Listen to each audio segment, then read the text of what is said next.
Please stand by, your program is about to begin. Good day everyone and welcome to the EDF webinar, China's Critical Role in Stabilizing World Climate. At this time all participants are in a listen-only mode. Later you will have the opportunity to ask questions during the question and answer session. For webinar participants you may ask a question by posting in the dialog box in the right hand corner. For phone participants, you may ask a question by pressing star and 1 on your touch-tone phone. If you wish to remove yourself from the queue on the phone, you can do so by pressing the pound key. Please note this call may be recorded. It is now my pleasure to turn the conference over to Mr. Dan Dudek. Please go ahead, sir. Good evening. My name is Dan Dudek. I'm Vice President at Environmental Defense Fund and the founder of our work in China. Welcome to tonight's Blueprint 2020 session, which is focused on China. This is the 4th in our series. Also with us tonight and presenting with me is Hanling Yang. She is the director of our China program here in New York, and Paula Hayes. Paula is the senior vice president for global strategic initiatives and also a frequent visitor to China. I just returned from China last night. I was in China for the China Development Forum. It's an event which occurs once each year. It's a convocation of Nobel laureate economists, ministers of finance. Christine Lafarge, the head of the IMF, was there, along with CEOs of all of the major oil companies, BP, Total, Shell, etc. And it really represents the focus of the way the world's global attention in terms of China has been shifting. It also recognizes China's incredibly important role in the global economy. And for us here tonight, I think it emphasizes the fact that there is no solution to the climate problem whose path does not travel through Beijing. So with that, I would like to turn the floor over to Hanling, who I think will put some flesh on that idea and give you a sense of why China is so important in this equation. Thanks very much, Dan, for the introduction. I'm Hanling. I'm the director of EDF China program based in New York. But before I go into my presentation today, I want to say a few things about Dr. Dan Dudek, who's my boss.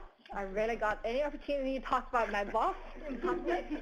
Let me just take it while it counts. Seriously, I think part of the reasons we are able to sit down here today and talk about our strategy for China is really because of Dan's vision and leadership for our work in China. Dan has been working in China for over 23 years.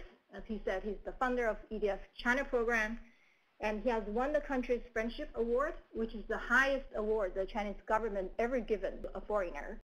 And currently, Dan sits on 2 senior advisory committees, which report directly to the Chinese premier every year to advise the government on the environmental and sustainability affairs. So it's really my great honor to be able to co-present our China work together with Dan.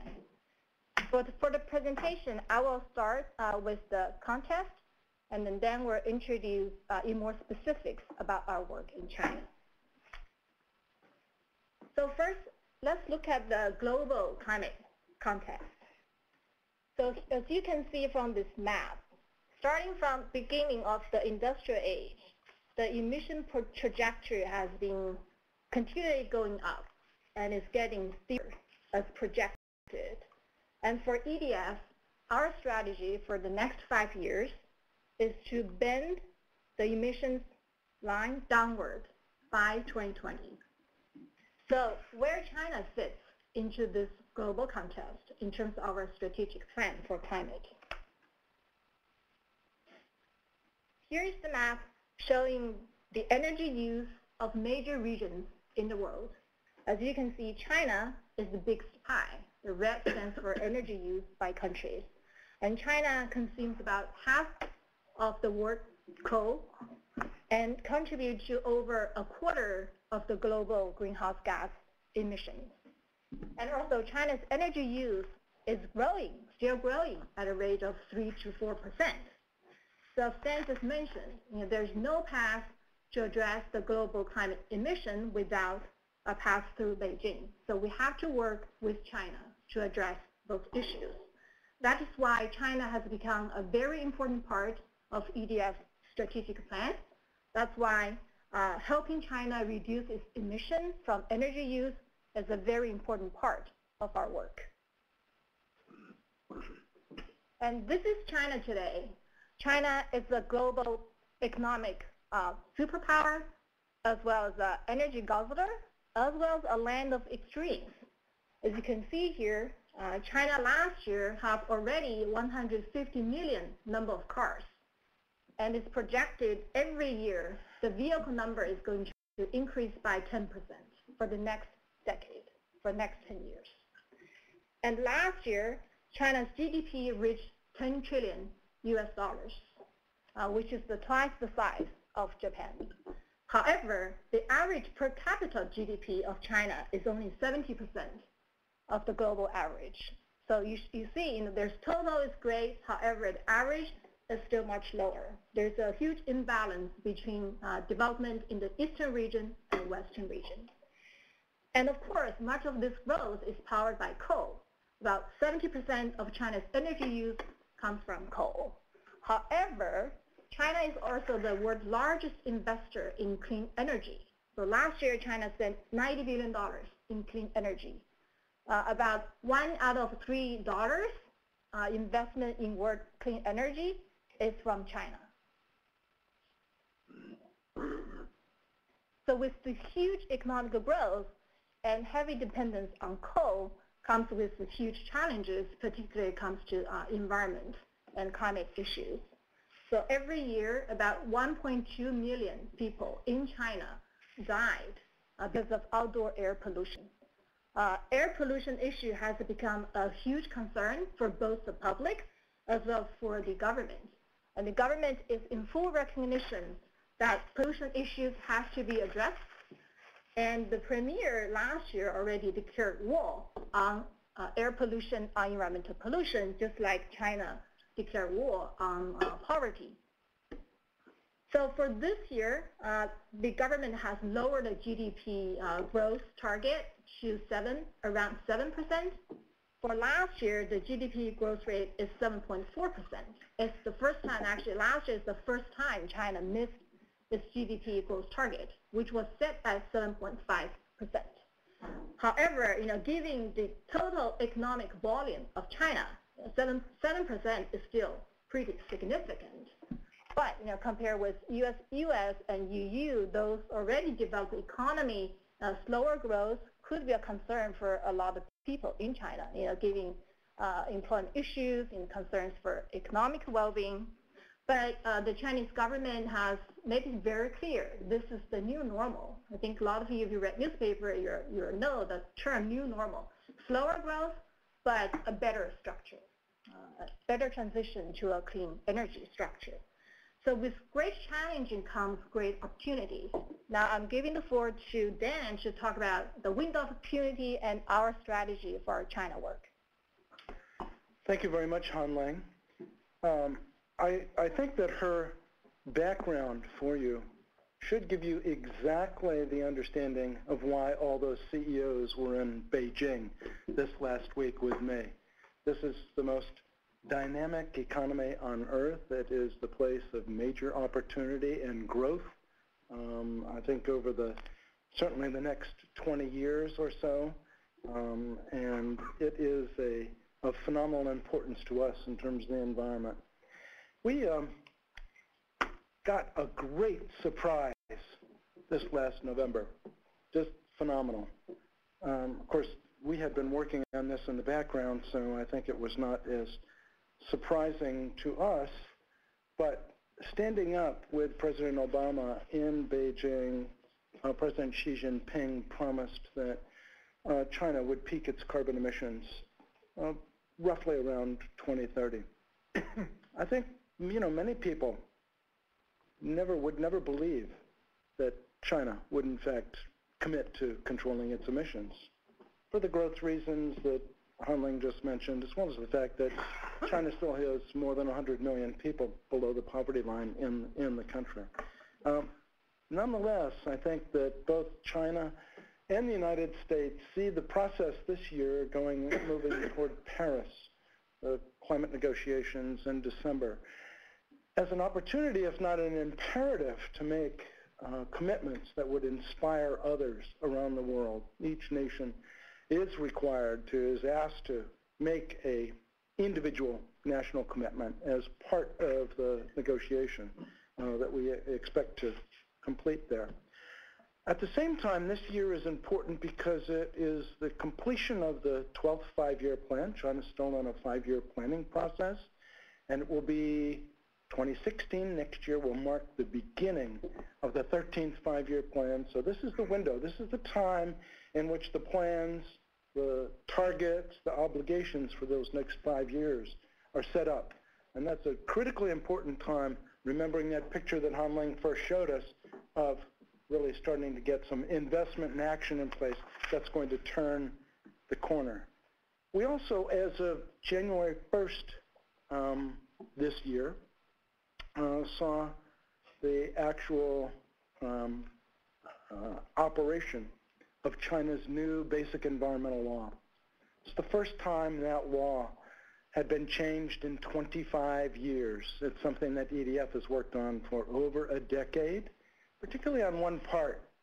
We've worked on several pieces, but there's one that we're particularly proud of, and that's the change in the penalty structure. For the first time, it is more expensive to pollute than it is to actually comply with the law. And that's a massive change. I think that's going to change a lot of the equation in relation to the air quality issues, and certainly is going to change the equation with respect to climate as well.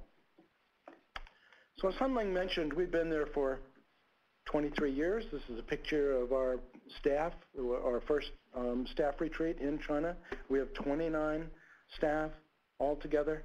And also, as Han-Ling indicated in her introduction, through our work there, we've been able to become a trusted advisor of many government institutions, not only the senior leadership, but we work with a lot of think tanks, the major universities in the country, corporations and industrial associations. We've been thinking about how to tackle this problem. We think there's three main ways that you can do it. First is you need a systemic approach. You need a cap to control the overall emissions, and that is in effect, at least over the longer time horizon, what President Xi committed China to in this past November. The second thing you need to do is, we know the economy is going to grow, but we also know that it's not necessary that the demand for energy need to grow at the same pace. We can slow the rate of growth of demand for energy. And lastly, as Han-Ling mentioned, the market for clean energy in China is enormous. One of the other commitments that President Xi made in November was that China in 2030 would have 20% of its total energy come from non-fossil sources. It has a 15% target in 2020. That's a big deal. Some experts think that'll be a lot harder to achieve than the peaking of carbon at 2030. So how are we thinking about going about doing this, and what do we think would be necessary to actually turn the corner?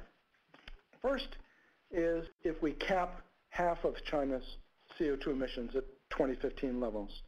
This is roughly the size of China's electric generating sector, for example.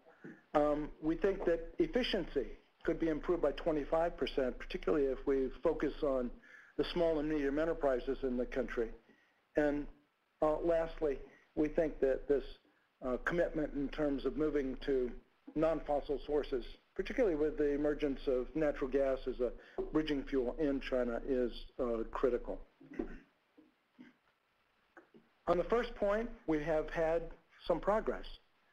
China has now 7 carbon trading pilots. This is a strategy that the U.S. tried to introduce back in 2009 through the Waxman-Markey legislation. This would, in effect, set a cap on major emission sources and then allow those sources the flexibility to tap into a market to achieve compliance at the least cost. This is something that very similar to the acid rain legislation that was adopted in the United States, and it's also something that no one ever imagined that China would be able to undertake. So this, again, is, I think, a big achievement. These 7 pilots, you see them, their locations on the map here, and the dates at which they were launched, cover an area of 250 million people within the jurisdictions of these pilots. More than 2,000 sources, 1.25 billion tons of carbon dioxide emissions. So only in China would this be called a pilot, an experiment. This is, we're on the scale of countries, right? You know, when we're really thinking about this. So it's, and based on the success to date of these markets, these pilots, China's committed to roll out a national program in 2016. So this is something that I think is very encouraging. We also think it's one of the reasons why President Xi felt confident in making his commitment this past year. When we think about energy efficiency is probably the best way to reduce the rate of growth in terms of energy demand. The challenge is figuring out how to make it work, other than the normal incentives of people saving energy and saving money. How can we incentivize, particularly businesses? And the idea that we've hit on there is through something called the green supply chain. We can use the leverage of major buyers in markets to establish within their supply contracts requirements that their suppliers adopt energy efficiency strategies. For example, we have been pioneering this work with Walmart. We think that, you know, given Walmart's incredible market power in terms of China, working with tens of thousands of individual suppliers, many of them the small and medium enterprises that are not the focus of the government's main energy efficiency efforts. Instead, the government's focused on the large state-owned enterprises. But it's these small and medium enterprises which really are the growth engine of the country, and we think that by focusing there, we'd be able to reduce China's industrial, energy use by about 25%. We also have been deploying in China a strategy pioneered here in the United States, and that's called the Climate Corps. Here, what we do is we take, MBA students, we run them through a training program, mate them up with a host company, have them, or a government agency, have them go into that company, look for energy efficiency investments, and then make recommendations. Last year we did a pilot with the program. We had 6 Chinese nationals and 5 companies, which included Apple, Walmart, Cummins, Legrand, and McDonald's. Just for an example, the 2 fellows that worked in Walmart looked at 11 different factories. If the energy efficiency investments they identified were implemented, that would be enough power saved to power more than 400,000 Chinese homes. So this year, we're thinking about 7 fellows beginning this summer. Lastly is the clean energy equation here.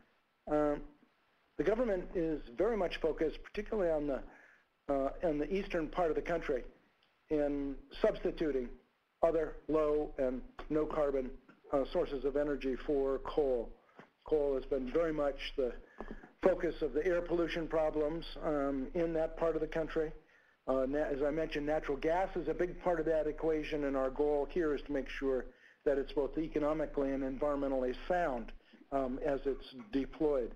I think it was just yesterday that Beijing announced that all of its coal-fired power generation is going to be converted to natural gas by next year. So that's an example of what's happening in terms of the big picture here.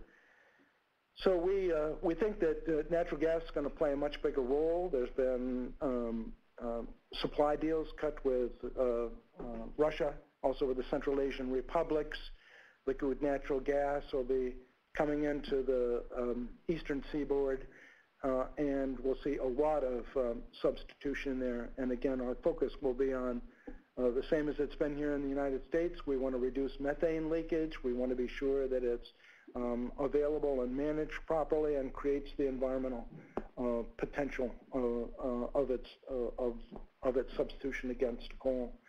We're also trying to improve the analytical work in China, improve the decision making, improve the quantitative basis for decision making in China.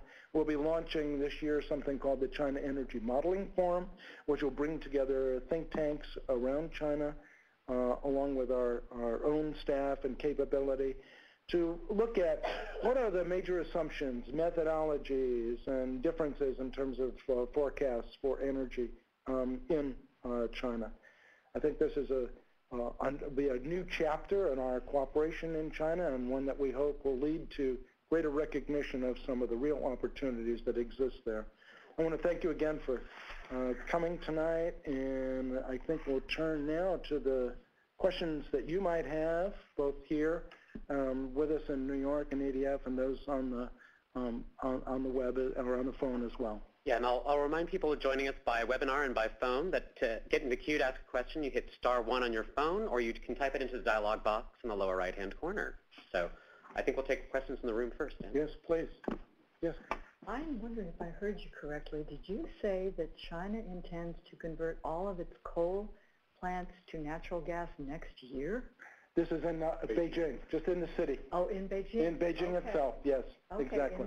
Wow, right. That's still very ambitious. Right. Wow, that's really impressive. Absolutely, yeah. No, I think that, I mean, one of the amazing things about China is that once it figures out a strategy and a need, it's the same. They did the same thing with lead and gasoline. You'll see the country move very quickly. Right, right.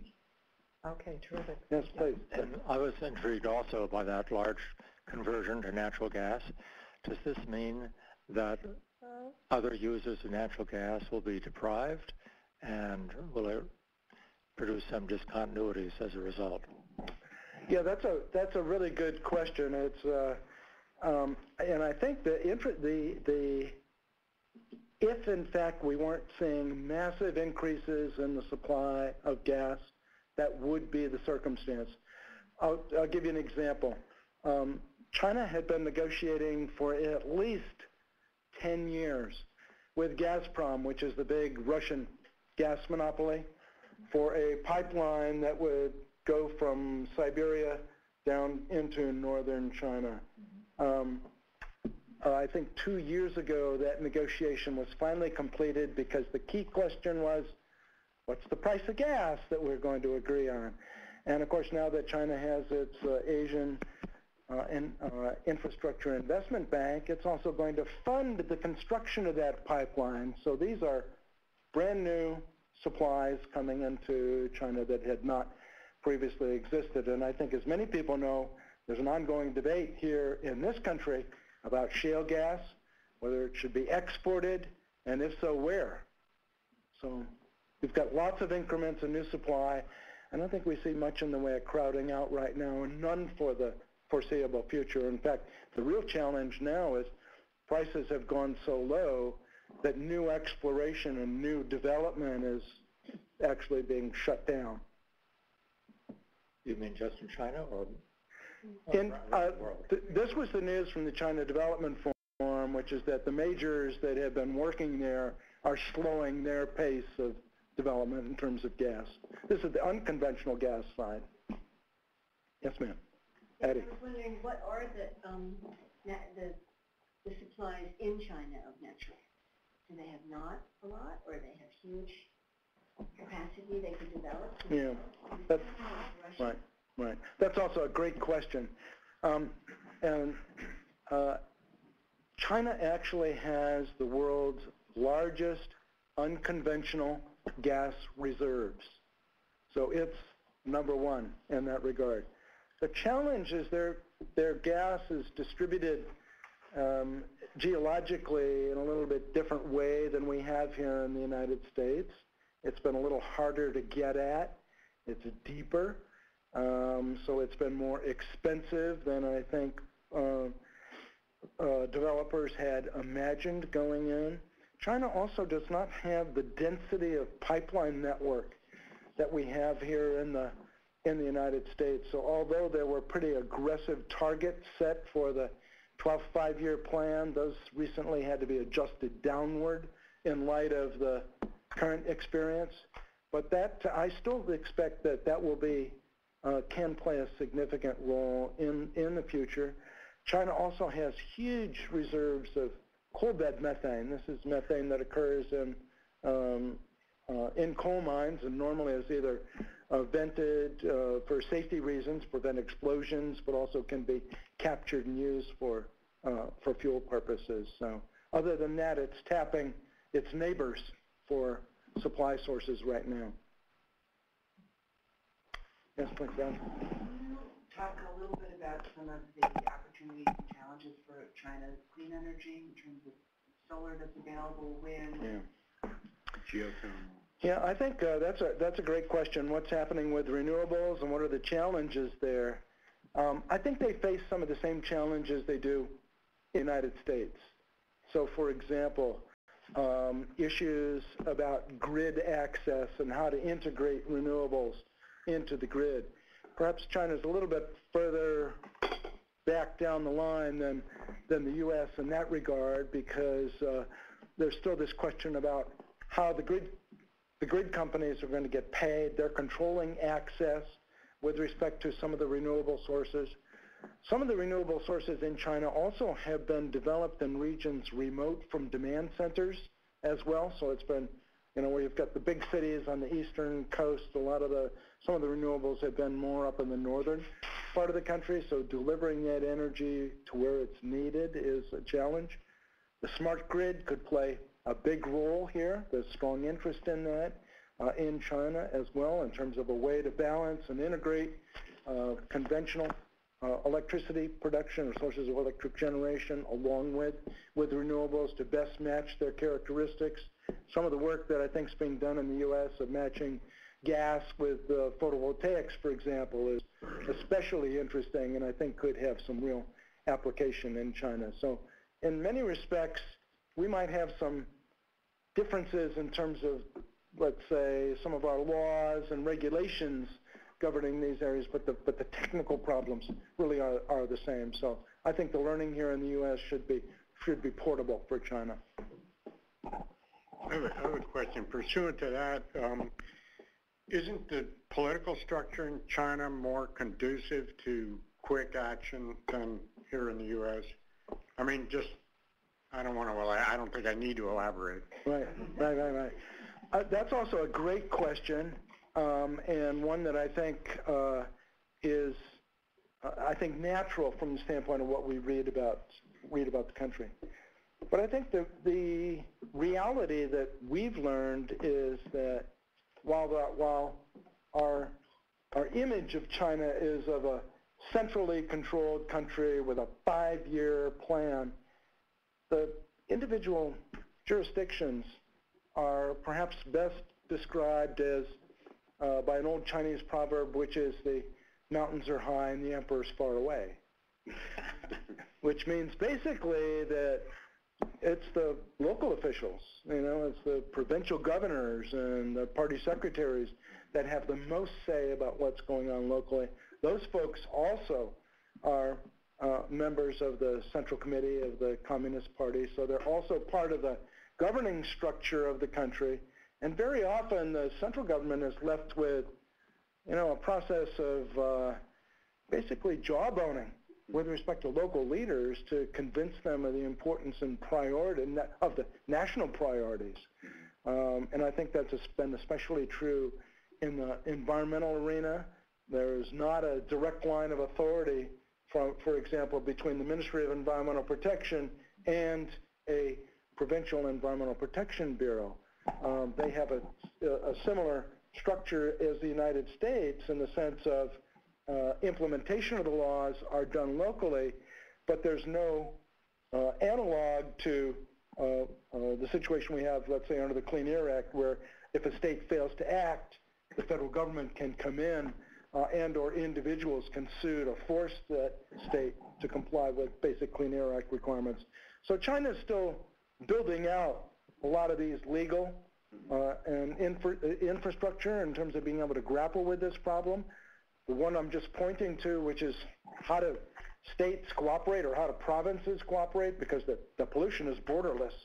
And really one jurisdiction doesn't have control over what's happening elsewhere.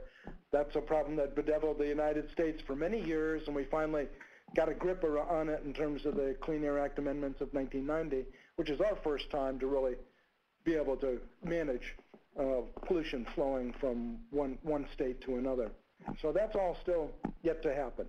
I just have a follow-up question on the chart that showed the various areas of carbon markets. Does that mean that, I was a little confused by that. Does that mean markets that are that are open to cap and trade? Right, that's correct. Okay, and then eventually the whole country is going to be open to that. Right. Okay, so, that's all. No, that's a really good point. I'm sorry I didn't explain that better.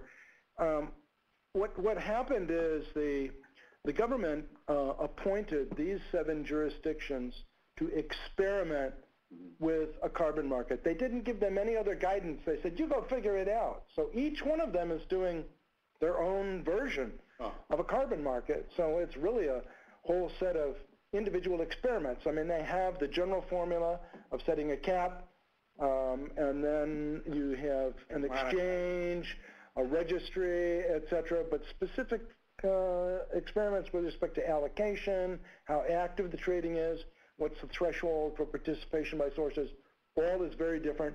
The learning from that is being taken by the government in terms of these various experiments and will now be incorporated into a national regulation or guideline for a market. Right now they're targeting potentially 6 main high energy intensity sectors that would be included nationally within the program. Right, exactly. And they'll synthesize some grand plan. Right, precisely, exactly.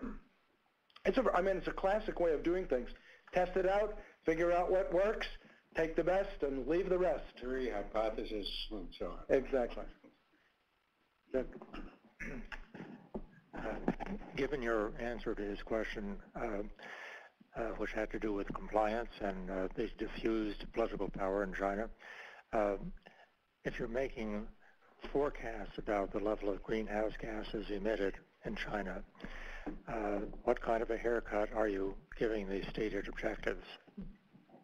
What kind of haircut am I giving?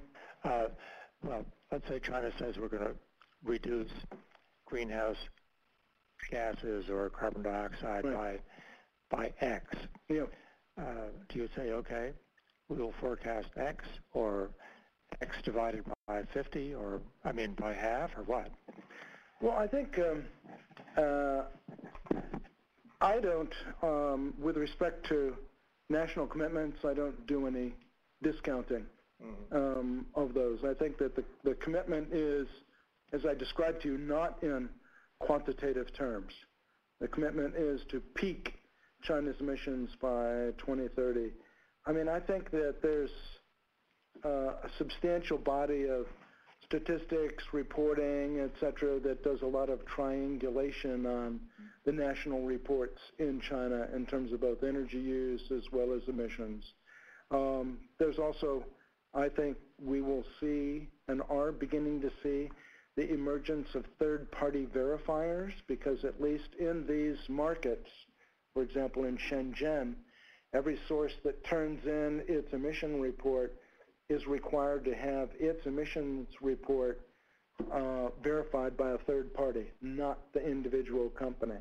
And so I think what we're going to see is a whole service industry analogous to what goes on for investors in relation to individual companies in China, making reports available, providing brokerage and other consultative services to support the emergence of the carbon market. So I think we'll see a substantially improved level of information in terms of what's happening in China. Yes, we have a question from the web. We do. We have a question from Nadine Weil.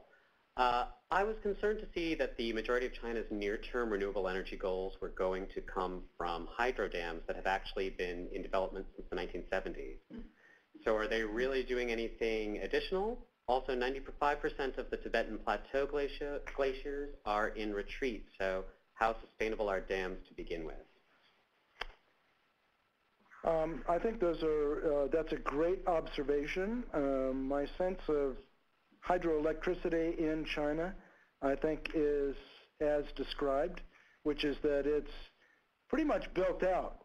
I think that China has tapped its hydro, and it's for that reason you see the statistics that Han Ling offered earlier on in our background presentation here, which is the massive investment that's going into wind and photovoltaics. Right now, we see wind being competitive in terms of marginal costs of electric generation with coal in China. Photovoltaics investment, I mean, China is actually the #1 low-cost supplier now. So I think the future is going to see renewables beyond hydro in China.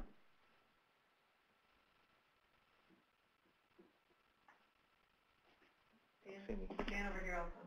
Oh, please, yes, sir. You made a passing reference at some point about transition from gas from coal to gas. You made a passing reference to methane leakage. I mean, that's a potentially fatal benefit. I mean, yeah, that's this is one of my causes of sleepless nights, which is that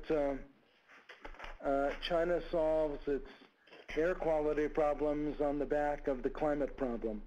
And I think that's what's so important and why I am optimistic about climate in China is because of Xi Jinping's personal commitment made this past November.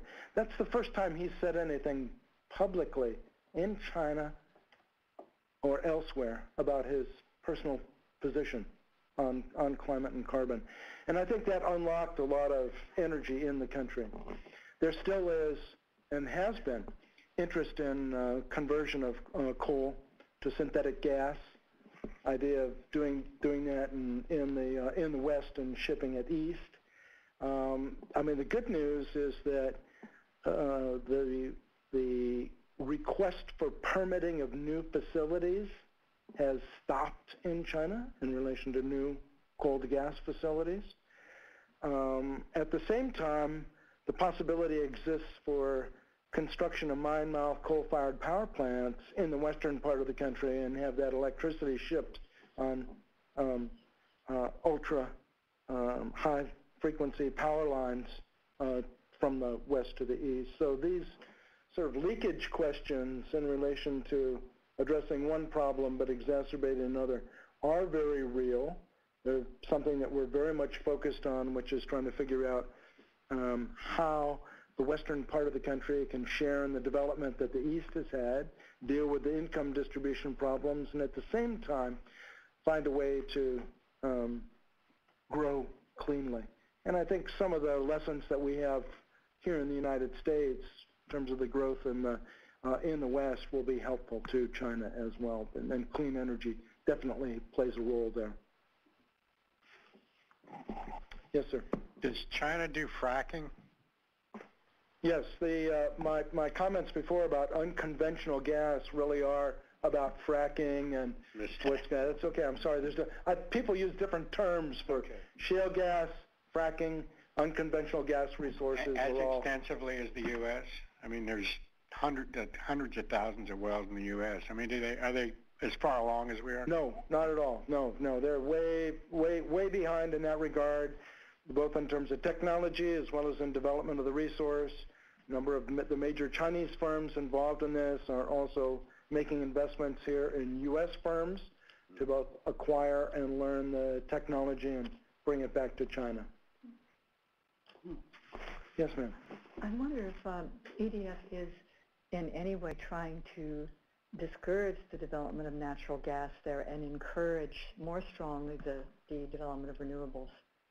Because it seems to me in the long term, I'm very concerned about that in this country too. And we've gone so far with natural gas now. We've got all that infrastructure in place and more to come. Right. And it's going to be hard to turn back on that. Yes. It's going to slow down the development of renewables here. Yeah, absolutely. Basically, our focus on natural gas has not been to encourage natural gas development. I mean, that's really not part of our strategy. Our focus there has been to try to reduce the environmental footprint of natural gas development. What you're doing here too, basically. Yeah, so basically, we work with the Ministry of Environmental Protection there, who previously had not really been thinking about shale gas and fracking, and we help them to understand the potential environmental issues there. They are now formally engaged in a regulatory process in relation to the development of fracking in China. So we think that's a very positive development.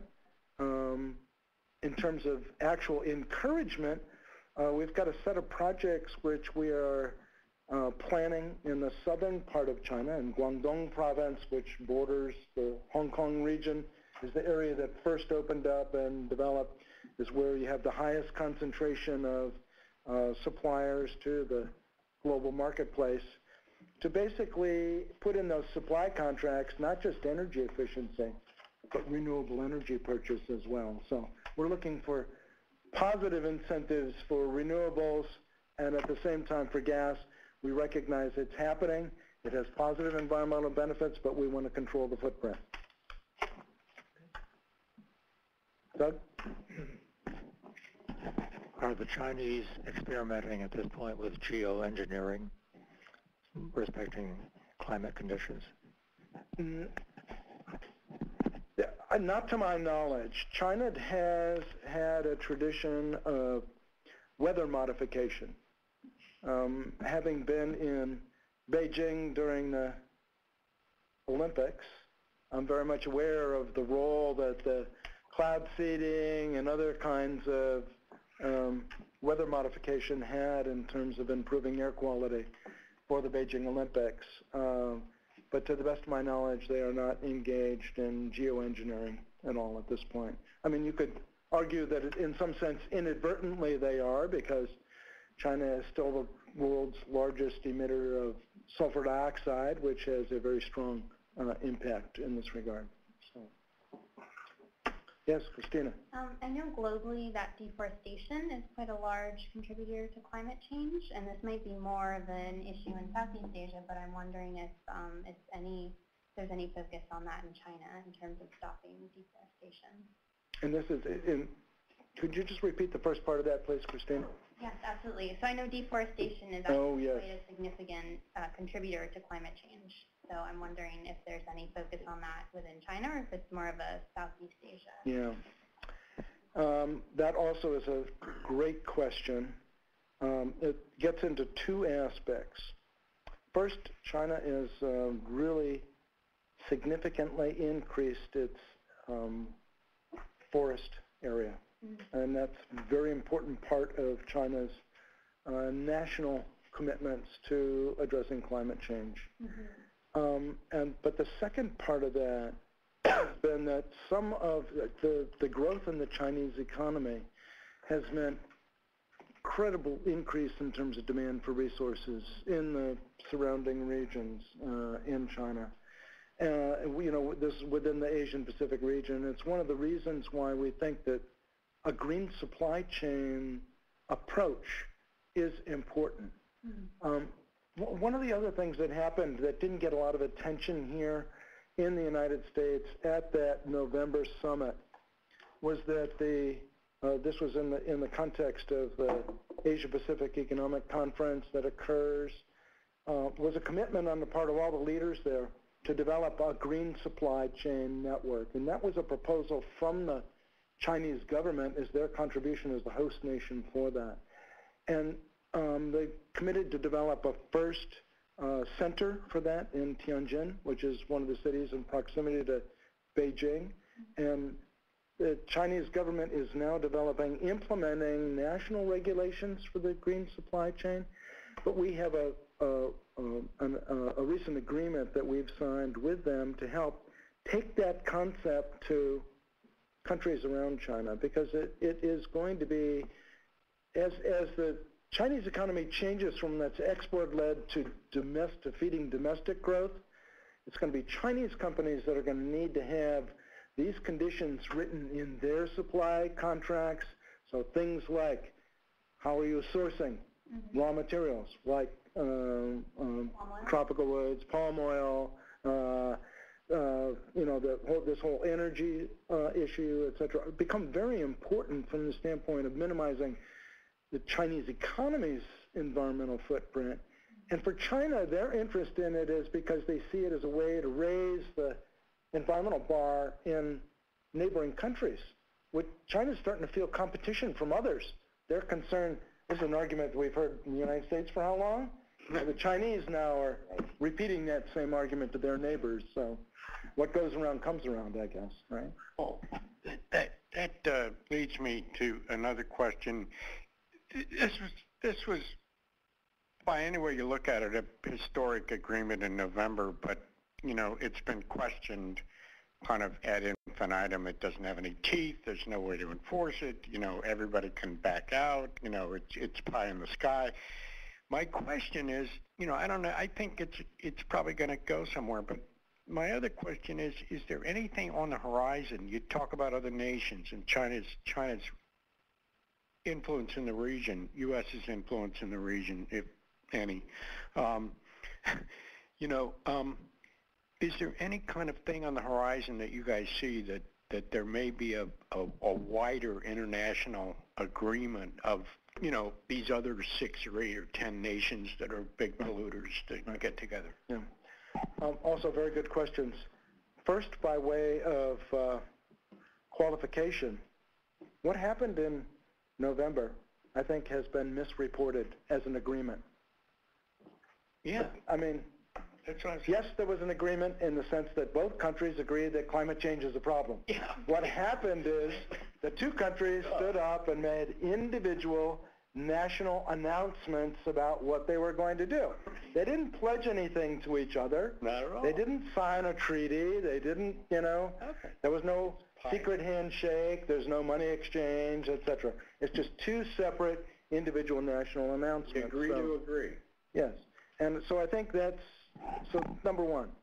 And so from that standpoint then, Xi Jinping's commitment internationally is just as important to the Chinese people as it is everywhere else, because one of the big co-benefits about controlling carbon is reducing conventional pollutants. So it helps with the air quality problems in China.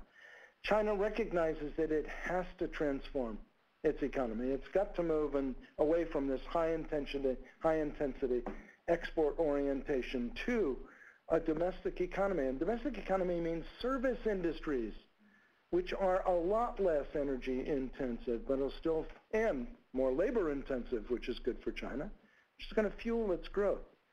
So the intention of the November agreements was, I think as I said earlier, to inspire others. The core of Paris is going to be what's called individual, nationally determined commitments. This is what China put on the table. President Obama said the U.S. its commitment would be a 26 to 28% reduction below 2005 levels.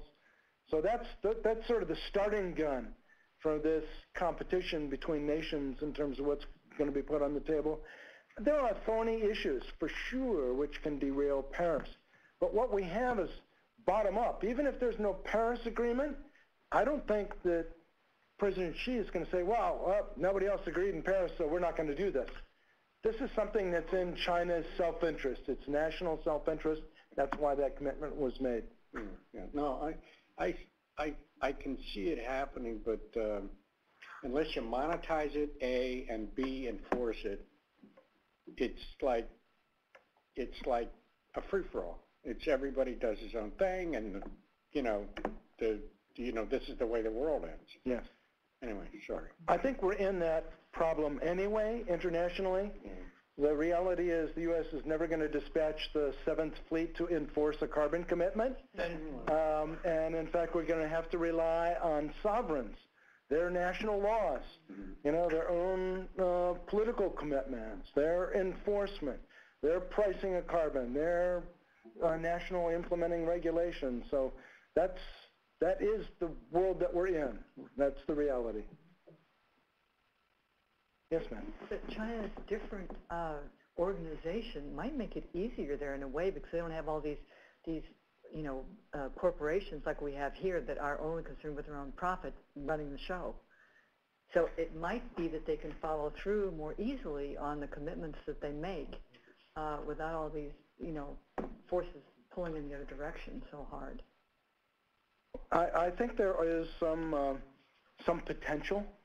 At the same time, China's major corporations, the state-owned enterprises, are just as concerned about carbon control as our fossil fuel industries are here in the United States. Yes.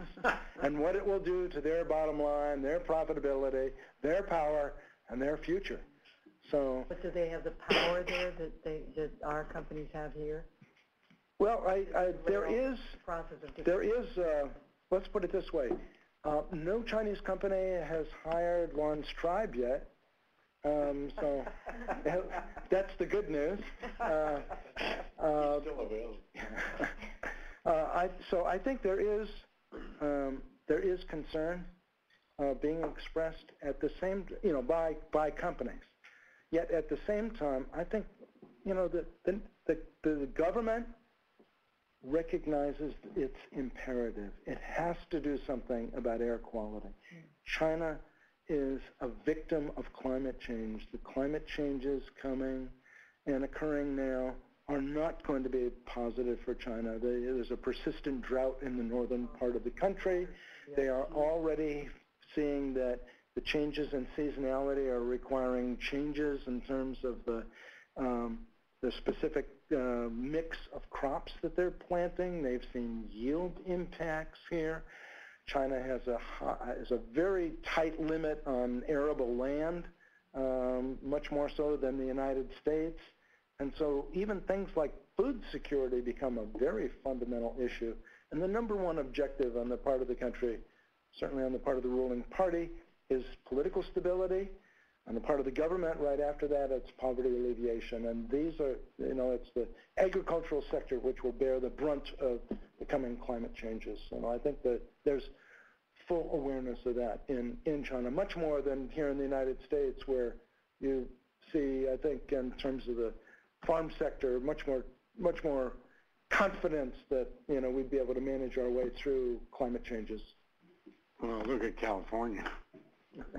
Exactly. I just want to say, Dan, I think we have time for one more question. So, Liz, please. The health of the people really is a serious situation, it seems. Is it getting any better, or? Well, I wanted to bring a slide here, and I'm sorry I didn't, but I'll describe it to you. Almost everybody has on their smartphone in China an app on air quality. And so you get up and you hit that, and it'll bring up a map of any of the major cities. You can select the city, and it'll tell you what all the measures are from all the air quality monitoring stations in that city that day. So the day I arrived in Beijing, which I think was like the 15th or so, the air quality reading was 364. Okay, and the banner up at the top said hazardous, right? The healthy level is 50 or below, right? So we're talking 7 times, you know, the healthy level. The day I left, we had blue skies, white clouds, and it was 93, which still is not exactly at where the World Health Organization says it should be, but was a massive improvement. So what I saw over this period was this kind of oscillation for Beijing, largely as a result of the fact that the spring winds had been occurring was, you know, blowing the pollution out and moving it out of the city. And we have the inversions there in the winter time. So, but I think the government is very aware of the challenge. They've launched a new 10-point plan. I just mentioned Beijing's commitment to get rid of coal combustion for power plants within the city. So they're definitely taking steps. It's going to be, as I said in the title of this slide, a long march for sure. They've got all vehicles, you know, and the vehicle growth that Hanling showed, massive congestion in terms of cities. So there's a long way to go. But I think people do recognize that it is the health of the Chinese people, after all, that is at stake here. Okay, one last thing. You reminded me of a haiku I had published in the New York Times about 10 years ago. It goes, it's 575 syllable-wise. It goes, satisfactory, air quality reported, we go on breathing.